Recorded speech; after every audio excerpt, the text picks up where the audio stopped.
Le palais du Parlement de Bretagne est né des plans de Germain Gauthier, repris par Salomon de Brosse. Il est achevé et ouvert en 1655. Son architecture est politique. Au premier niveau se trouve de la pierre de granit qui provient de Bretagne et symbolise le duché de Bretagne. Au deuxième niveau se trouve de la pierre calcaire issue des bords de Loire, c'est-à-dire du royaume de France. Cela symbolise l'union du duché de Bretagne au royaume de France. Au fait du toit, l'hermine représente la Bretagne tandis que le lys correspond au royaume de France. Une nouvelle fois, le rattachement du duché est rappelé. En façade, un escalier mène à une terrasse qui permet aux nobles parlementaires d'accéder directement à la salle des procureurs sans passer par le rez-de-chaussée qui sert de prison. La porte qui ouvre sur cette salle indique clairement qu'il s'agit d'un lieu de justice et de police. Les gens de justice travaillent pour garantir la quiétude à la population qui peut ainsi se consacrer pleinement à son labeur. La hauteur sous plafond est importante pour impressionner les justiciables, afin qu'ils se présentent en toute modestie. Ce tableau de Coypel, qui orne la grande chambre, représente l'innocence implorant la religion. La femme habillée d'une tunique blanche symbolise la pureté et l'innocence. Elle donne sa main à une autre femme qui se trouve au-dessus d'elle. Cette dernière représente la religion. Religion qui est la source de la justice et qui s'impose donc à tous. Le chérubin qui se trouve au pied de la religion symbolise la justice car il tient dans ses mains la balance et le glaive. Le fait que ce soit un jeune enfant peut aussi signifier que la justice est là pour protéger les plus vulnérables. Une femme tient un lion en laisse. Ce lion symbolise la force, mais le fait qu'il soit tenu en laisse signifie que la force est maîtrisée. La justice n'est pas là pour se venger, mais pour être exercée avec retenue. L'allégorie portant un casque et un glaive représente la force de la justice en action. Toujours au plafond de la grande chambre, une autre toile de Coypel présente la France protégeant la justice. La femme portant une couronne représente la monarchie. Elle tient un sceptre dont l'embout est une fleur de lys. À ses pieds, une autre allégorie est vêtue de blanc, en signe de pureté. Dans sa main droite, elle porte une balance l'identifiant à la justice. Son bras est soutenu par la monarchie afin de signifier que la justice émane du roi. L'architecture, les peintures et les dorures visent à faire ressortir un message fort. La justice est rendue au nom du roi, qui lui-même détient son pouvoir de Dieu. La justice est donc sacrée. Néanmoins, ce lieu prestigieux est confronté à des réalités très triviales. En effet, un règlement de 1787 révèle que beaucoup de personnes fréquentent ce palais pour toute autre chose que la justice. Faisons défense aux 10 gardes de laisser les enfants, gens de livrée, porteurs de chaises et autres, sans distinction, jouer et à quelque heure que ce soit aux cartes, aux dés, au volant et à tout autre jeu dans les galeries, dans la grande salle, sur les escaliers, sous les voûtes du palais, ni y faire leurs ordures. Le Parlement est au sommet de la pyramide judiciaire de la province. C'est une cour d'appel qui juge en dernier ressort. En dessous, il y a des sénéchaussées royales mais aussi environ 2000 juridictions seigneuriales. Les plus importantes comme à Sens possèdent leurs prisons et leurs auditoires. La prison de Guerlesquin témoigne de la puissance du seigneur local. Les fourches patibulaires marquent le paysage de leurs empreintes terribles. Elles signifient que le seigneur a le droit de condamner à mort.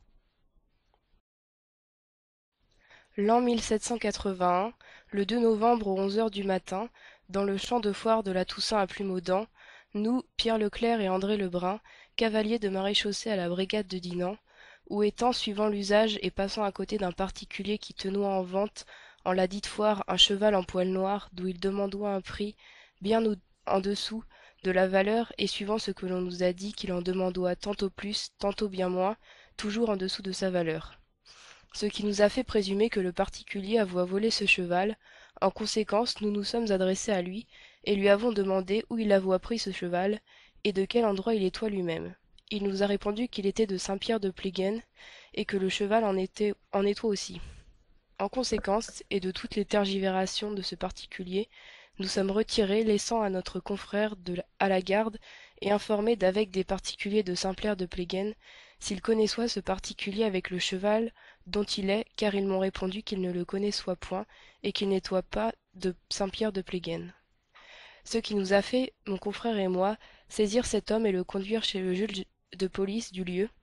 Chemin faisant, plusieurs particuliers ont reconnu cet homme et dit qu'il étoit de la Chapelle Blanche, et sur l'interrogatoire qu'en a fait en notre présence monsieur le juge de police de Plumaudan, Le dit coupable a avoué qu'il est toit effectivement de la Chapelle Blanche, et dit qu'il a voit ce matin trouver sur le grand chemin menant à la foire de Châteauneuf ce cheval.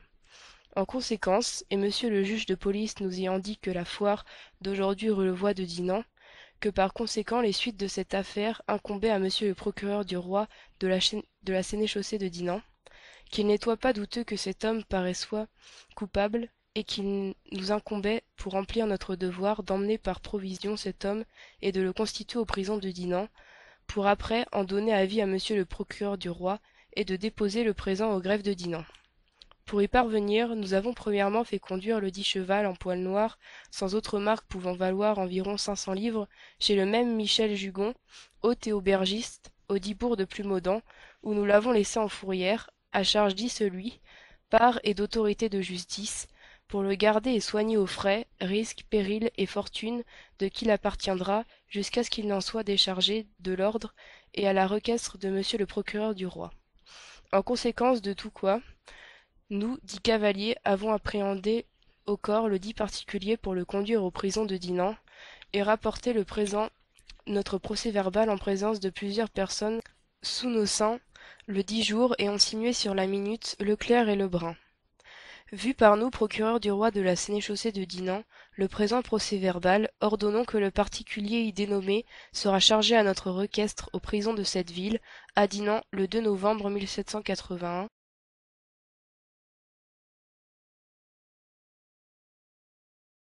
Julien Chevalier saisit par le biais d'un mémoire monsieur le sénéchal de Dinan, afin de pouvoir faire enfermer son épouse. Disant qu'il y a environ 11 ans qu'il a le malheur de se marier avec Marie Postel, qui n'a jamais eu le caractère ni la conduite d'une honnête femme, que depuis 3 ans, elle s'est tellement débauchée qu'elle lui a enlevé la majeure partie de ses effets et marchandises pour souiller avec les libertins son lit nuptial, qu'elle a toujours continué ses débauches, tantôt avec la troupe, tantôt avec d'autres et en différents lieux. Votre suppliant a inutilement cherché à la ramener, des égarements et des vices où elle s'est plongé. Tous les efforts ont été inutiles. Mardi dernier, 18 de ce mois, votre suppliant fut prévenu qu'elle est chez les nommés Marquet rue du Gersuel, lieu où elle se trouvoit souvent et faisoit partie des débauches, et ensuite chez le sieur Perceval, l'aîné, demeurant Grand Rue. Et ce jour, sans doute, avec ses partisans, elle la voit projeter son évasion, en demandant à cet effet un cheval pour s'éloigner de son mari et de sa maison. Prévoyant sans doute que l'effet à cette évasion projetée ne pouvait tendre qu'à mettre le comble de sa débauche et à la honte de souffrir, la vôtre suppliant crut pouvoir prendre la résolution de mettre fin à son inconduite, pourquoi il recourut à un huissier, auquel il donna un pouvoir d'aller arrêter chez le sieur Perceval. Lequel huissier, secondé de 4 huissiers, se saisirent de la dite Postel, en présence du suppliant, environ les 10h30 du soir, pour s'assurer de sa personne, la fit constituer prisonnière et l'écroua. Il ne lui reste plus qu'aujourd'hui que la ressource de prendre les moyens de supprimer une conduite aussi déréglée que celle de la dite Postel. L'affaire est instruite et une décision est rendue. Nous, juges et assesseurs, déclarons la dite Marie Postel, convaincue d'avoir tenu une conduite scandaleuse et en un commerce illicite avec plusieurs soldats des régiments qui ont été et qui sont en garnison dans cette ville, entre autres avec les nommés Assard, musiciens dans le régiment de Dillon, et Bois-Gauthier, grenadier dans le régiment d'Orléans. Conduite dans laquelle elle a constamment persévéré malgré la correction humiliante lui faite par son mari, d'avoir tant de jours que de nuits mangé, bu, pris du café et dansé avec des sodaltesques, d'avoir prié le cabaretier de fournir au dit Assard tout ce qu'il demande au roi, promettant de payer toute la dépense et pour sûreté du paiement d'avoir mis en gage des bas appartenant à son mari et jusqu'à sa propre jupe retirée par son mari de le carabetier et pour fournir à ses débauches d'avoir diverti et vendu plusieurs effets de la communauté. Pour réparation de quoi avons condamné la dite Marie Postel d'être renfermée dans une maison de force pendant 2 ans durant lesquels le dit chevalier la pourra voir et reprendre si bon lui semble, sinon le dit temps passé sera la dite Marie Postel rasée et gardée dans la dite maison de force le reste de ses jours, la charge au dit chevalier de lui payer sa pension, arrêté à Dinan en la chambre du conseil ce 8 mars 1780 et remis au greffe avec les charges. Nous, Charles Louis Beignoux, greffier de la sénéchaussée royale de Dinan, certifions nous être ce jour transportés aux prisons de ce siège.